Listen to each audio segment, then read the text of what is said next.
Hello, this is wmpyr. For today's lesson, I want to talk to you guys about the knife. Okay, so first things first, we're going to start off with the angles of attack, right? So you should be practicing with the stick. So with the stick, with the Eskrima stick, you're going to be going 1, 2, 3, 4, and then 5. Okay, the idea here is to make sure that you put in full motion. Okay, nice and large, big motions.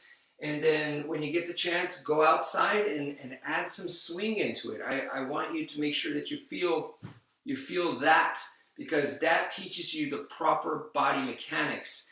And in real life, it's going to be closer to that than it is this. Going this slow, this controlled, it's not going to be this easy. You know, in real life, it's going to have more force. So you have to get that experience. Go outside and swing the stick using the form, okay? Once you get enough repetitions that way, you want to make the motions smaller, more controlled, okay? So then it becomes 1, 2, 3, 4, 5. You see? 1, 2, 3, 4, 5. Much more compact. So with the tomahawk, I said to you guys that you want to start small. And that's because we don't start with a tomahawk. We start with the Eskrima stick. So hopefully by the time you go to the tomahawk, you already have this in muscle memory. You already experienced what it's like to swing the stick full force. You know, you know what that's like. So you can start small, okay? But starting smaller is harder because it requires more control. And you have to know what the body mechanics is like, the proper body. When you put in the force, how does your body move? You have to know that, because if you don't know that and you just go like, this would just be like an artist drawing on the wall or something, you know, just like that, just writing your name or something, and that's not proper body mechanics. So even though your body may not use the full body mechanics because you're going this small, you still need to know what that's like, all right? So that's kind of the tricky part. So make sure you put in the practice with the sticks. Make sure you put in the full swings. You probably have heard it from some other sources like the Dog Brothers, where they say power is super important. That's exactly it. You got to know what it's like to fully swing that stick, okay? So make sure you do it outside, not inside, because you don't want to break anything. So once you do that, when going to the training knife, same idea. You're going to start large motions, 1, 2, 3, 4, and 5. And now we're going to make it smaller and smaller. So now you go 1, 2, 3, 4, 5. 1, 2, 3, 4, 5. So make sure you put that practice in.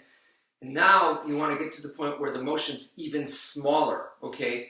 To where it's just like this, just 1, 2, 3, 4, 5. It's really all in the wrist. 1, 2, 3, 4, 5. Okay. It doesn't have to be the 5 angles of attack. It could be the 6, which is 1, 2, 3, 4, 5, 6. Or it could be the 7, 1, 2, 3, 4, 5, 6, 7. You know, or whatever form it is that you know. Okay.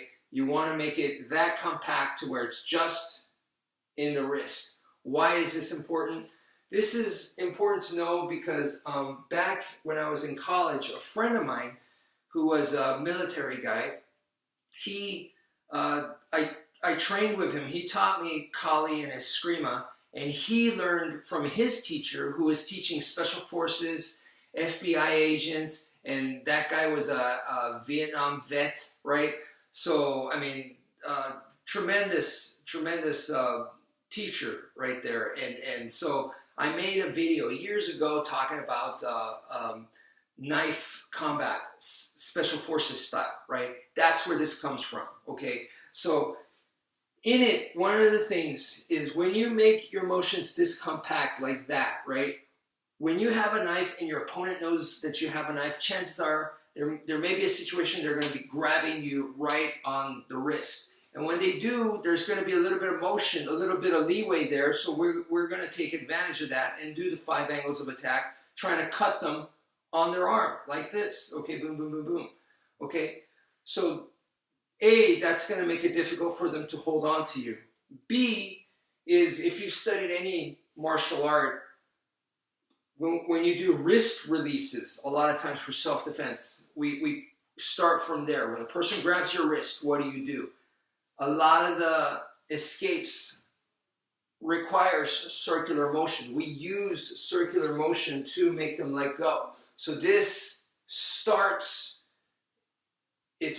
that release. So it makes it very, very difficult for them to hold on and to control and to try to take the knife away from you. It makes it very difficult for them to do that. So you're already trying to cut them, so they got to worry about that. And then those motions lead into disarm, not disarm, release, sorry, wrist release. It makes them release you, okay? So you go into that, and actually when you go into a wrist release, let me show you with this guy right here, with Mr. Stickman. Okay. So if Mr. Stickman is grabbing me on the wrist right here, and like I said, I'm using my circular motions to cut, but also at the same time, it goes into a wrist release, and then it goes into this close quarters. And I'm using my sensitivity skills to help me continue the motion and control and manipulate the opponent, all right? And that's exactly what my friend did when he got into a street fight, because that's what was taught to him, is to use this kind of movement, even though there were no weapons involved in that situation, but he ended up right here in close quarters. I didn't see it, he told me about it, and he, you know, kneed the guy, boom, and he's feeling the opponent's energy, and he's, you know, continuing the attack, which he did some tremendous stuff. He banged the guy's head into the car door and threw the guy down. I think he added a knee on the way down, and then he controlled the guy. Even when he was grappling, he was using sensitivity, you know, to get that choke in. And he was on his back, he had the choke, and he was looking at the other guy because there were two people involved. So he was keeping an eye on the other guy while he was choking out this guy, you know, so crazy guy. But anyway, so I hope that makes sense for you guys. So the idea here, right, at this level is to make your motions more and more compact. So please practice doing the compact motions, and then even further is now to where you could just do the angles of attack, the same forms that you have been doing, where it's basically just your wrist, boom, boom, boom, okay? And then once again, that's gonna lead into, you know, helping you get away here, and then at this time you can control. You might try to control and engage the person there and manipulate them, and push them up against the wall or whatever so you can run away, you know. Or you know, you might just disengage, boom, boom, and get out of there. So anyway, that's it for now. Thank you for watching, and take care, folks.